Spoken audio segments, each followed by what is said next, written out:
मेरे YouTube channel AVS study में आपका स्वागत है। पिछली कक्षा में हमने प्रकृति में उपस्थित मूलभूत बल में केवल गुरुत्वीय बल का एक्सप्लेनेशन किया था। अब हम आज इस वीडियो में तीन बल कौन कौन से विद्युत चुंबकीय बल, प्रबल नाभिकीय बल और क्षीण नाभिकीय बल का अध्ययन करेंगे। तो आइए स्टार्ट करते हैं। सबसे पहले हम पढ़ेंगे विद्युत चुंबकीय बल, इलेक्ट्रोमैग्नेटिक फोर्स। इलेक्ट्रोमैग्नेटिक फोर्स का डिफिनीशन देख लेते हैं, उसके बाद इसे एक डायग्राम के थ्रू अच्छे से समझेंगे। आवेशित कणों के बीच लगने वाला बल विद्युत चुंबकीय बल कहलाता है। बेसिकली आवेशित कण कैसे होंगे उसको देख लेते हैं। ये हो गया प्लस चार्ज और ये माइनस चार्ज। इन दोनों की यदि मैं इसके बीच कंडक्टर को रख देती हूँ तो यहाँ पर से एक विद्युत क्षेत्र इसमें क्रिएट होगा कंडक्टर में, तो इसको क्या बोलेंगे? विद्युत बल बोलेंगे। विद्युत क्षेत्र, और इस क्षेत्र को विद्युत क्षेत्र कहेंगे, और इसमें लगने वाला बल कौन सा होगा? विद्युत बल होगा। ठीक। अब यदि मैं यहाँ पर से कंडक्टर ले लूँ और इस कंडक्टर के अगल बगल में एक चुंबकीय क्षेत्र क्रिएट करूँ, किसके थ्रू? नॉर्थ पोल और साउथ पोल के थ्रू मैं इसमें चुंबकीय क्षेत्र क्रिएट करूँगी, तो इस कंडक्टर में लगने वाला बल कौन सा कहलाएगा? चुंबकीय बल कहलाएगा। चुंबकीय क्या कहलाया जाएगा? ये बल कहलाया जाएगा। अब देखते हैं कि यदि ये दोनों एक साथ हो, यदि करंट दैट मीन्स विद्युत, यदि मैं इसको करंट भी सप्लाई करूं और इस कंडक्टर के को चुंबकीय क्षेत्र में भी रखूं, तो करंट और चुंबकीय क्षेत्र के कारण इन दोनों की दिशा के लंबवत एक बल लगेगा, जिसे ही हम क्या कहते हैं? विद्युत चुंबकीय बल। तो आशा करती हूँ कि आपको समझ में आ गया होगा कि नाम से स्पष्ट है, विद्युत चुंबकीय बल, अर्थात इसमें विद्युत मतलब करंट का भी इसमें योगदान रहेगा और मैग्नेट का भी इसमें योगदान रहेगा। जब मैं किसी कंडक्टर में करंट फ्लो करती हूँ और उसी कंडक्टर को चुंबकीय क्षेत्र के बीच रखती हूँ, तो करंट फ्लो की दिशा में एवं जो चुंबकीय बल है उसकी फ्लो की दिशा में के लंबवत हमारा विद्युत चुंबकीय बल लगता है। अब देखते हैं कि इसकी विशेषताएं कौन कौन सी है। पहली विशेषता यह है कि यह बल व्युत्क्रम वर्ग के नियम का पालन करता है। पिछली क्लास में हम लोगों ने देखा था कि व्युत्क्रम वर्ग का नियम क्या बोलता है। यदि कोई दो कण हैं, मान लेती हूँ A और B, इनके बीच की दूरी r है, तो इसमें इन दोनों के बीच लगने वाला जो बल होगा वो इस दूरी के वर्ग के व्युत्क्रमानुपाती होता है। जैसे इन दोनों के बल के बीच में विद्युत चुंबकीय बल लग रहा है, इलेक्ट्रोमैग्नेटिक फोर्स लग रहा है, वो क्या होगा? डायरेक्टली इनवर्सली प्रोपोर्शनल होगा r स्क्वायर के। ठीक। अब देखते हैं दूसरी विशेषता क्या होती है कि यह बल आकर्षण और प्रतिकर्षण दोनों प्रकार के होते हैं। जैसे कि मैं सेम चार्ज ले लूँ, क्या प्लस और प्लस ले लूँ, तो ये एक दूसरे को प्रतिकर्षित करेंगे। अगर वही मैं प्लस और माइनस ले लूँ तो ये एक दूसरे को आकर्षित करेंगे। अब देखते हैं कि थर्ड पॉइंट क्या बोला जा रहा है कि यह संरक्षी बल होता है। जैसे कि हम लोगों ने पिछली कक्षा में भी पढ़ा था, संरक्षी बल किसे कहते हैं? यदि उस बल द्वारा किया गया कार्य कण की प्रारंभिक और अंतिम स्थिति पर डिपेंड करती है, ना कि उसके पाथ पर, तो उसे हम क्या कहेंगे? संरक्षी बल कहेंगे। यदि संरक्षी बल को और अच्छे से समझना है तो मेरी पिछले वीडियो में मैंने उसको डिफिनेशन सही समझाया है, तो आप उसको देख लीजिएगा।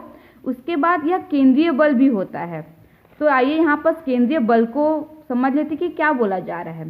केंद्रीय बल होता है अर्थात यह दो परस्पर क्रिया करने वाले आवेशों के केंद्रों को जोड़ने वाली रेखा के अनुदिश कार्य करता है। पिछली बार भी हम लोगों ने केंद्रीय बल का डिफिनेशन पढ़ा था कि क्या होता है।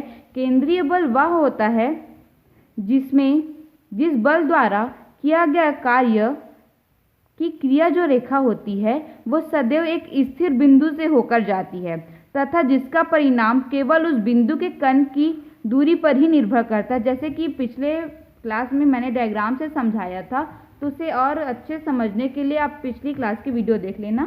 फिर उसके बाद हम इसके फिफ्थ कैरेक्टरिस्टिक्स में आते हैं कि क्या होता है कि किसी निश्चित दूरी के लिए दो फोटोनों के बीच लगने वाला गुरुत्वीय बल से 10⁻36 गुना अधिक प्रबल होता है। मतलब कि इन दोनों के बीच लगने वाला जो गुरुत्वीय बल होगा उससे इन दोनों के बीच लगने वाले चुंबकीय बल गुरुत्वीय बल से कितना गुना अधिक होगा? 10⁻36 गुना ज़्यादा होगा। मतलब कि जो विद्युत चुंबकीय बल होते हैं वो गुरुत्वीय बल से अधिक प्रबल होते हैं, ये कहना चाह रहा है यहाँ पर। उसके बाद इसकी रेंज अधिक होती है। रेंज मतलब जो परास होता है वो अधिक होता है। अब हम आशा करती हूँ कि आपको विद्युत चुंबकीय बल समझ में आ गया होगा। अब देखते हैं कि थर्ड कौन सा है? प्रबल नाभिकीय बल। तो आइए पहले डिफिनेशन देख लें, उसके बाद इसको और अच्छे से समझते हैं।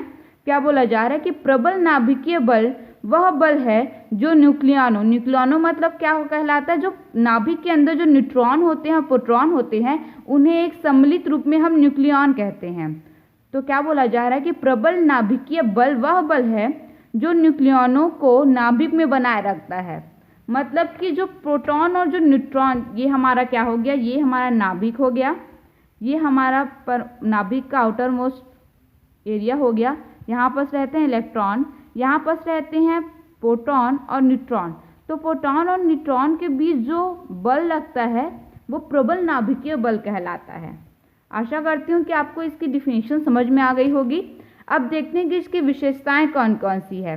तो पहली विशेषता क्या है कि यह बल केवल आकर्षण बल होता है। जैसे कि हमने पहले देखा कि विद्युत चुंबकीय बल में आकर्षण भी होता है, प्रतिकर्षण भी होता है, लेकिन प्रबल नाभिकीय बल में केवल आकर्षण होता है। उसके बाद दूसरा क्या बोला जाए कि यह बल अल्प परास का होता है। जैसे कि हमने पहले देखा कि गुरुत्वीय बल और जो विद्युत चुंबकीय बल होता है उसका परास अधिक होता है, लेकिन प्रबल नाभिकीय बल का परास कम होता है। यह बल व्युत्क्रम वर्ग के नियम का पालन नहीं करता।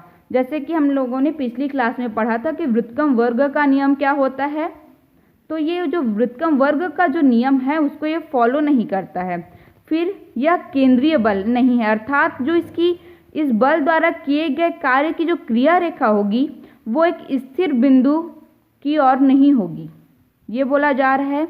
उसके बाद फिफ्थ लाइन क्या बोला जा रहा है कि यह संरक्षी बल नहीं है, अर्थात इस बल द्वारा किया गया जो कार्य होगा वो पथ के पाथ पर डिपेंड करेगा, ना कि उसकी प्रारंभिक एवं अंतिम स्थिति पर यह डिपेंड नहीं करेगा। उसके बाद ये इसकी और 6 गुण को देख लेते हैं कि क्या है।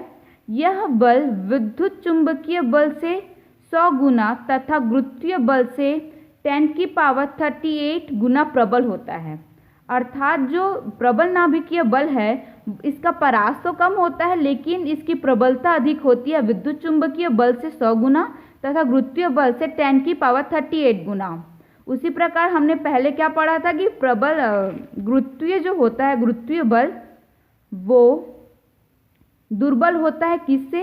विद्युत चुंबकीय बल से। ठीक, अब उसके बाद हम देखते हैं कि क्षीण नाभिकीय बल वीक न्यूक्लियर फोर्स के बारे में पढ़ते हैं कि क्या होता है। तो देखते हैं कि नाभिकीय घटनाएं जैसे रेडियो एक्टिव नाभिक से बीटा 6 में कार्य करने वाला बल क्षीण बल कहलाता है। अर्थात जब बीटा 6 होता है तो इस समय जो फोर्स लगता है बीटा 6 में तो उसे क्षीण नाभिकीय बल कहते हैं, वीक न्यूक्लियर फोर्स कहलाते हैं। अब जब इसमें बीटा 6 आया तो सबसे पहले हमें बीटा 6 के बारे में भी जानना ज़रूरी है। तो देखते हैं कि क्या होता है बीटा 6। बीटा 6 एक प्रकार का रेडियोधर्मी क्षय होता है जिसमें बीटा कण अर्थात एक ऋण अणु को क्या बोलते हैं? हम इलेक्ट्रॉन कहते हैं, या फिर एक धन अणु जिसे पॉजिट्रॉन कहते हैं उत्सर्जित होते हैं। अर्थात बीटा 6 एक रेडियोधर्मी क्षय होता है, रेडियो एक्टिव क्षय होता है जिसमें बीटा कण उत्सर्जित होते हैं, या बीटा कण पॉजिटिव भी हो सकता है, बीटा कण माइनस भी हो सकता है। अब इस उदाहरण से समझते हैं कि कौन से कण उत्सर्जित हो रहे हैं, वो पॉजिटिव बीटा होंगे या फिर नेगेटिव बीटा होंगे। जैसे कि मैं यहाँ पर सीजियम ले ली, सीजियम का परमाणु क्रमांक 55 है। अब देखते हैं इसमें जब बमबारी होती है फिर बीटा 6 होती है तो क्या होता है, यहाँ पर एक इलेक्ट्रॉन मुक्त होते हैं। ठीक, तो एक इलेक्ट्रॉन जा रहा है तो क्या बोलेंगे फिर? बीटा माइनस कहलाएगा ये।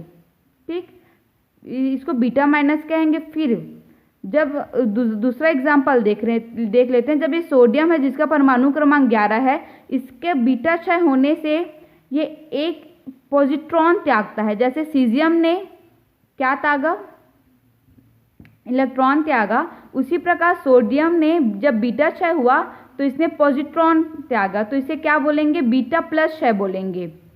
ठीक, अब इसके बाद मैं आशा करती हूँ कि आप बीटा क्षय के बारे में समझ गए होंगे। अब देखते हैं कि नेक्स्ट क्या है, इसकी विशेषताएं तो देख लेती हैं। यह बल गुरुत्वीय बल से अधिक प्रबल होता है। जो क्षीण नाभिकीय बल है वह गुरुत्वीय बल से अधिक प्रबल होता है। फिर सेकंड क्या है, यह बल विद्युत चुंबकीय बल व प्रबल नाभिकीय बल से अत्यंत दुर्बल होता है।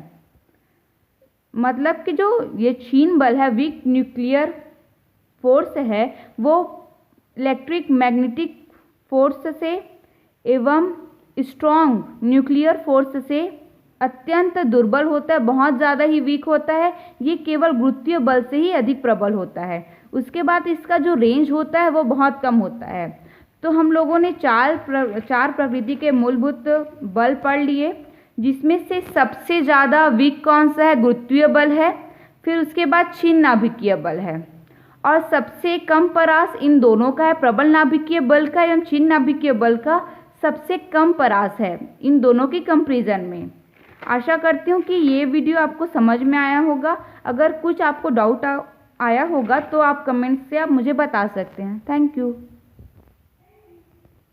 और वीडियो पसंद आया होगा तो लाइक, शेयर एंड सब्सक्राइब जरूर करें।